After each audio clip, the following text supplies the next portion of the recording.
திருச்சி கிழக்கு தொகுதி. இன்னைக்கு நான் என்ன முடிவு சொல்றேன் இதுதானே. நான் திருச்சி கிழக்குல நிக்கணும்னா நான் முதல்ல அரசியலுக்கு வரணும். நான் அரசியலுக்கு வரேன்னா இல்லையான்றதை சொல்றேன். அரசியல் எப்படி என் வாழ்க்கையில வந்ததுன்னு சொல்றேன்.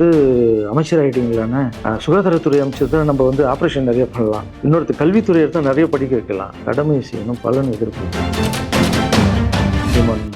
ரஜினி சார் அரசியலுக்கு வர்ற மாதிரி பேச்சு அடிபட்டவங்க அவங்க சைட்ல இருந்து பேசுறாங்க தலைவரை பத்தி பேசுறாங்க. தலைவர் எனக்கு ஒரு குரு, இந்த வாழ வச்ச தெய்வம் எல்லாமே சொல்ல. ஸோ அவரை பத்தி அதிகமா பேச ஒரு முறையும் சூப்பர் ஸ்டாருக்கு ஃபோன் பண்ண ரொம்ப ஓவரா பேசுறா, நீ சைலண்ட். நம்மள எடுத்து பேசிட்டு இருக்கால சீமான், ஒரு ஆப்போசிட்டா எடுத்து நில்லுங்க. அரசியல் இல்லை, ஒருத்தர் மேல கோவத்தால நம்ம அரசியலுக்கு வந்தா அது வெறுப்பு அரசியல். அரசியல் மக்களுக்கு நல்லது பண்றதுக்காக வருது. அவரை நான் அழிக்கணும், அவரை நான் ஏதோ ஒன்று செய்யணும்னு அந்த ஆசையில வந்தேன்னு வச்சுங்களேன். ஆசை என்ன ஆகும், கோவத்துல இருந்து என்ன வரும், வார்த்தைகள் தப்பாகும். மக்களுக்கு நம்ம மேல மரியாதை இருக்காது, போயிடும். முதல் முறையாக எங்கள் அம்மா முகத்தில் ஒரு சிரிப்பை பார்த்தேன். ஆமாங்கண்ணா, அந்த புள்ள எல்லாத்தையும் மாத்திடுச்சு, இவ்வளோ பெரிய வெற்றி அடி வரணும்னு எதிர்பார்க்கலப்பா, முடியுங்கண்ணான்ற நம்பிக்கை எனக்கு வந்திருக்குப்பா, போகண்ணா நீ நினைச்ச மாதிரி பண்ணு அப்படின்னு அம்மா சொன்னோன்னு காலில் சாப்பிட்டாமா வந்தேன். தேங்க்யூ ஸோ மச்மா அப்படின்னு ரொம்ப ஹாப்பி. நான் அம்மா ஓகே சொல்லிட்டாங்க அரசியல் வர்றதுக்கு.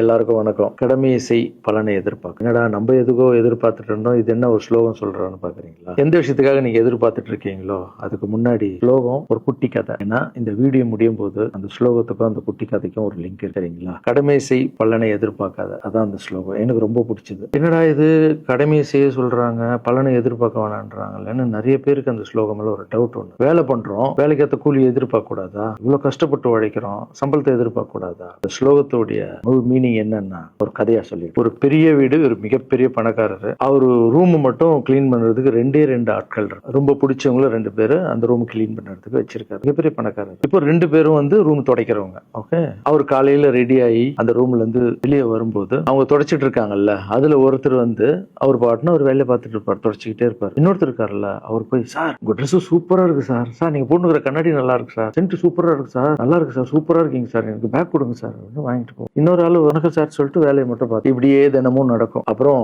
அந்த ஓனர் இந்த ஊரை விட்டு வெளியூருக்கு போறாரு. போகும்போது 2 வேலைக்காரங்களும் கூப்பிட்டாரு. ஒருத்தருக்கு 1 மாசம் சம்பளம் எக்ஸ்ட்ரா, யாரு கூட பேக் எல்லாம் தூக்கிட்டு போய் எப்ப பார்த்தாலும் சூப்பர் சூப்பர் சொன்னார்ல, அவருக்கு 1 மாசம் சம்பளம் எக்ஸ்ட்ரா. இன்னொரு ஆளுக்கு ஒரு வீடு வாங்கி கொடுத்து அவரை, நீ என் கூடவே அவர் கூடவே அவரை கூப்பிட்டு இவன் ஓடி போய் கேட்டானா, சார் என்ன சார், என்னமோ நான் தானே சார் உங்க பேக் எடுத்து, நான் கொடுத்த வேலையை நீ கரெக்டா பண்ணல, நீ ஜால்ரா அடிக்கிறதுலயே இருந்த, எனக்கு இது நல்லா இருக்கு அது நல்லா இருக்கு, ஆனா அவன் வேலையை கரெக்டா பார்த்தா பலனு கடவுள் கொடுப்பாரு. அந்த பலன் தான் இது. இப்போ விஷயத்துக்கு வருவோமா? திருச்சி கிழக்கு தொகுதி. இன்னைக்கு நான் என்ன முடிவு சொல்றேன் இதுதானே. நான் திருச்சி கிழக்குல நிக்கணும்னா நான் முதல்ல அரசியலுக்கு வரணும். நான் அரசியலுக்கு வரேன்னா இல்லையான்றதை சொல்றேன். அரசியல் எப்படி என் வாழ்க்கையில வந்ததுன்னு சொல்றேன். உங்களுக்கு நல்லா தெரியும், என் வீட்டுல குழந்தைங்களை வளர்த்துக்கிட்டு நான் பாட்டு சோசியல் சர்வீஸ் பண்ணிட்டு இருந்தேன். மாற்றுத்திறனாளிக்கு டான்ஸ் சொல்லி கொடுக்குறது, ஓபனர் சர்ஜரி பண்றது, பசங்களை படிக்க வைக்கிறது, ஸ்போர்ட்ஸ் எல்லாத்துலயும் என்னால முடிஞ்ச வரைக்கும் பண்ணுவேன். என்னால முடியல மத்தவங்கிட்ட கேட்டு. இந்த டைம்ல தான் ஜல்லிக்கட்டுன்னு வருது. ஒரு சில விஷயம்லாம் ஃபாஸ்டா சொல்லி உங்களுக்கு தெரிஞ்ச விஷயம். ஜல்லிக்கட்டுன்னு வருது, அதுல நான் போறேன் சாப்பாடு போறதுக்காக குழந்தைங்க அப்படி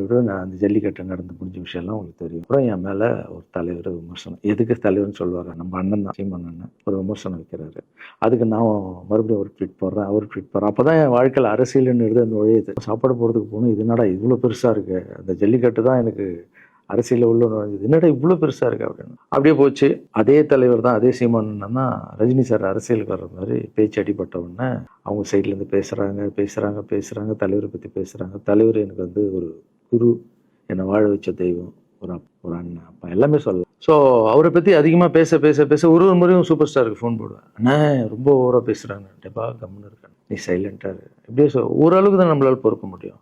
அதுக்கப்புறம் ஆடியோ ரிலீஸ் ஃபங்க்ஷன்ல என் மனசுல இருக்கிறதெல்லாம் உடச்சி சொன்னா, அதை நீங்களும் பார்த்துருப்பீங்க, தெரியும். அதுக்கப்புறம் ஒரு ரஜினி சாருக்கு ஒரு ஃபங்க்ஷன் வந்தது. அந்த ஃபங்க்ஷன்லயும் பேசினேன் இதை பத்தி. உங்களுக்கு தான் தெரியுமா அந்த வீடியோ, யார் ஓட்ட பந்தயத்துல ஜெயிக்கிறது, இப்ப கூட அந்த வீடியோ போயிட்டு இருக்கு. அதை பேசணும், அது பாட்டு அப்படியே போயிட்டு இருந்தது. அதுக்கப்புறம் பாத்தீங்கன்னா ரஜினி சாரு அரசியலுக்கு வரேன்னு அனௌன்ஸ் பண்ண உடனே நான் போய் தலைவரை பாக்குறேன். நான் வரீங்களா நியூஸ்ல வருது, ஆமா கட்டணும், பயங்கர சந்தோஷம். ஏன்னா வாழ்க்கையில ஒளி ஏற்றி வச்சவர், அவர் அரசியலுக்கு வர்றாரு, அவருக்கு சப்போர்ட்டிவா இருக்கணும். அப்புறம் எல்லாருக்கிட்டையும் போய் நம்ம கேட்டுட்டு இருக்கோம், தலைவர் வந்துட்டாருன்னா எல்லாமே குழந்தைங்களுக்கு இன்னும் நிறைய பண்ணலாம் அப்படின்னு நானும் வரேன். ஸ்ட்ரெயிட்டா கிளம்பி நான் ட்ரஸ்ட்டுக்கு வரேன். என்னோட ட்ரஸ்ட், என்னுடைய ஃபேன்ஸ் எல்லாரையும் கூப்பிடுறேன். கூப்பிட்டு என்னுடைய வெல்விஷர்ஸ் எல்லாரையும் கூப்பிட்டு உட்கார வச்சு தலைவர் அரசியலுக்கு வராரு, புரியுதுங்களா? எனக்கு வந்து எழுத படிக்க தெரியாது, அதான் ஒரு ட்வீட் பண்ணணும், இதெல்லாம் ரெடி பண்ணுங்கன்னு தமிழ்ல சொல்லிட்டு அவங்க ரெடி பண்ணிட்டு இருக்க ஒரு டீம். இன்னொரு டீம் உட்காந்து என்கிட்ட கேள்வி கேட்கறாங்க. தலைவர் அரசியலுக்கு வந்து அவர் வந்து சிஎம் ஆயிடுவாரு, வந்து அமைச்சர் ஆயிடுவீங்களான்னு, சுகாதாரத்துறை அமைச்சர் தான் நம்ம வந்து ஆபரேஷன் நிறைய பண்ணலாம்,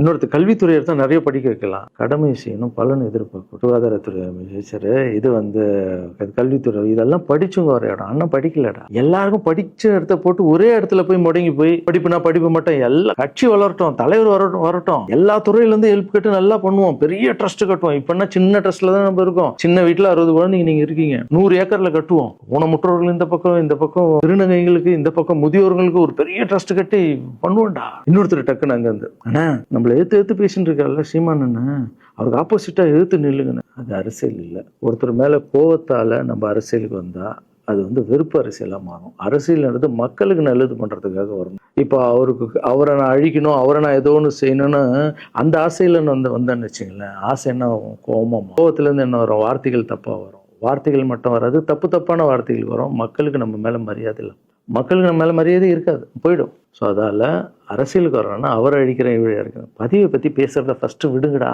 ஃபர்ஸ்ட் வேலையை பார்ப்போம்டா. நம்ம தலைவர் வரேன்னு சொல்லிட்டாரு, ட்வீட் போடுங்களா அப்படின்னு ட்வீட் போட்டுட்டு அங்கேருந்து போட்டுட்டு வீட்டுக்கு போகிறேன்.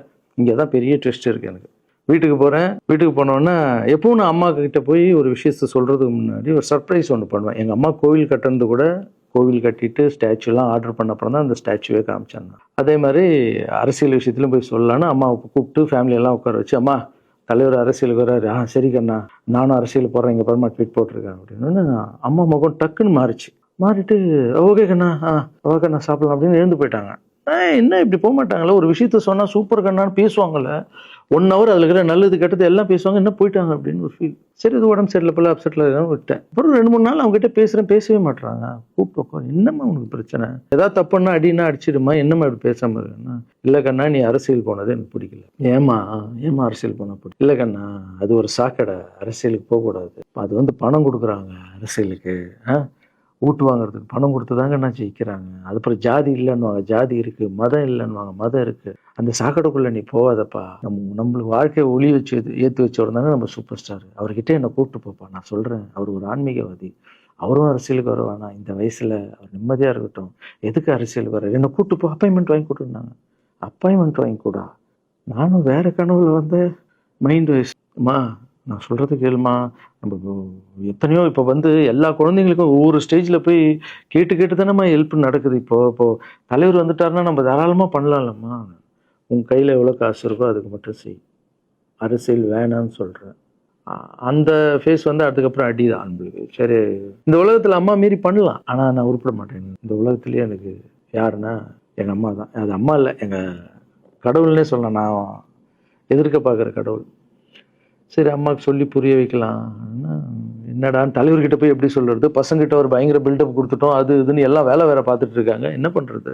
அந்த டைமை பார்த்து கொரோனா வருது, ஒரே ஷாக்கு, வெளியே போக முடியாதுன்றாங்க, இல்லைன்னா பிரச்சாரம் பண்ண வெளியே போக முடியாது, தலைவருக்கு உடம்பு சரியில்லாமல் போகுது, ஹைதராபாத் ஷூட்டிங் போறாரு உடம்பு முடியல, அப்படியே எல்லாமே கொலாப்ஸ் ஆகுது. அப்புறம் தலைவர் அலௌன்ஸ் பண்றாரு, நான் அரசியலுக்கு வரல, டாக்டர்ஸ் வந்து போகக்கூடாதுன்னு சொல்லிட்டாங்க, கொரோனா டைம்ல நம்ம வந்து பிரச்சாரம் போக முடியாது, அந்த காரணம் சொன்னாரு, அது உங்களுக்கு எல்லாருக்கும் தெரியும். தான் தலைமையில கை வச்சுன்னு உட்காந்துட்டோம். நான் ட்ரஸ்ட்ல இருக்கிற குழந்தைங்க மற்றவங்க எல்லாரும் என்னென்னோ நினைச்சு ஒர்க் பண்ணிட்டு இருந்தால எல்லாரும் அப்செட்ல உட்காந்துருக்கோம். தலைவர் ஒருத்தம் போய் பேசி பார்க்கலாம் அவர்கிட்ட, தலைவர் வராரு கூப்பிட்றா இருக்கும், அந்த மாதிரி தலைவரை பார்த்தது இல்லை நான். அப்படியே எனக்கு புரிஞ்சுது அவர் ரொம்ப வலியில இருக்காரு அப்படின்னு.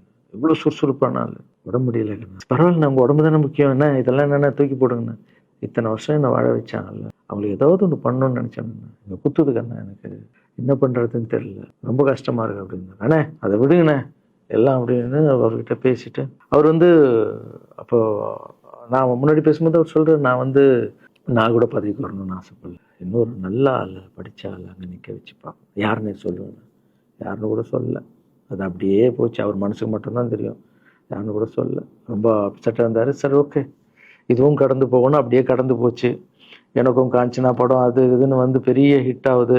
அதுக்கப்புறம் யாருக்கிட்டையும் நீங்கள் வந்து யாரும் எனக்கு ஹெல்ப் பண்ண வேணாம். முதல் நாள் நான் வந்து கலைஞர் ஐயா கிட்ட ஹெல்ப் கேட்டேன், அவர் வந்து ஒரு சில குழந்தைங்களுக்கு ஹெல்ப் பண்ணார். அதுக்கப்புறம் அன்புமணி ராமதாஸ் ஐயா, அவரும் ஹெல்த் மினிஸ்டர் இருக்கும்போது அவரும் ஒரு சில, அப்புறம் நம்ம விஜய் சார் நண்பர் அவர் வந்து ஒரு குழந்தைக்கு ஆப்ரேஷன். ஸோ இருக்கும்போது என்னால் முடிஞ்ச வரைக்கும் சொந்த பணத்தை போட்டு பண்ணிவிடுவாங்க. முடியாத போது தான் நான் இப்போ தான் நல்லா வந்துட்டுமே, யாருக்கும் எனக்கு பணம் கொடுக்கும், இனிமேல் என் சொந்த பணத்திலே பண்ணுறேன்னு சொல்லிட்டு நான் பாட்டுன்னு ஒரு வீடியோ கூட நான் போட்டேன், இனிமேல் யாரும் பணம்லாம் அப்படியே போயிட்டுருக்கு. காஞ்சனா எல்லாம் முடிஞ்சு ஜிகிர் தண்டா படம் ரிலீஸ் ஆகுது.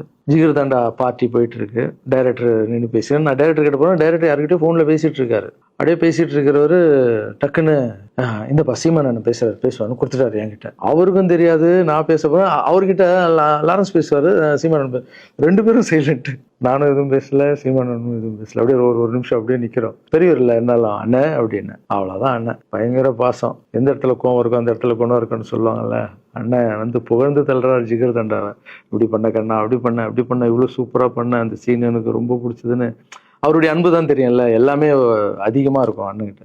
அண்ணா ரொம்ப சந்தோஷமாக வாழ்த்தினார். அப்புறம் நான் வந்து மாற்றம்னு ஒரு அமைப்பு ஆரம்பிச்சிருக்கேன்ல, இந்த விவசாயிகளுக்கு டிராக்டர் கொடுக்கறது, அப்புறம் மாற்றுத்திறனாளிக்கு ஸ்கூட்டி கொடுக்குறது எல்லாமே. அதை பார்த்துட்டு பத்திரிகையாளர் கேட்குறாங்க அவர்கிட்ட, ரகுவலாரன் சார் மாற்றம்னு அமைச்சிருக்காருன்னா, நல்ல விஷயம் தம்பி, நல்லா பண்ணிட்டோம், நல்லா இருக்கட்டும் அப்படின்னு வாழ்த்தினார். ஸோ ஒரு பெரிய பிரச்சனைக்கு கடவுளே வந்து அதை அப்படியே சால்வ் பண்ணி வச்ச மாதிரி ஆயிடுச்சு. அப்படியே போச்சு. ஆனால் நீங்கள் நல்லா இருக்கணும், எங்கே இருந்தாலும் நல்லா இருப்பீங்க. எப்போல்லாம் ட்ரஸ்ட்டுக்கு போகும்போது பசங்களாம் கேட்பாங்க, அந்த 100 ஏக்கர் ட்ரஸ்ட்டு குழந்தைங்க.